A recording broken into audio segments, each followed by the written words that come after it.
আজকের এই সংক্ষিপ্ত মানববন্ধন সমাবেশ থেকে আমরা মানিকরা হত্যা মামলার পুরো তদন্ত ন্যায় বিচার পুনর্বিচার প্রত্যাশা দাবি করছি।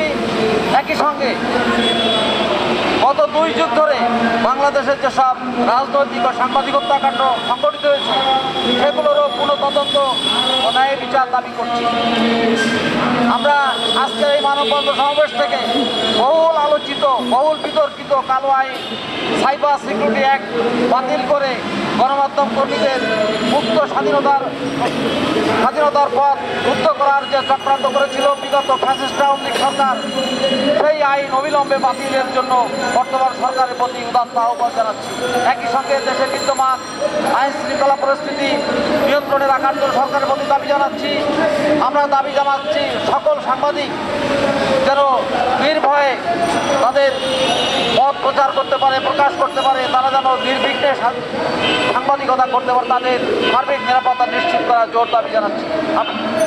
এই দাবি জানানোর মধ্য দিয়ে আমরা আজকে সমাবেশ এখানে শেষ করছি। আপনাদের সকলকে ধন্যবাদ।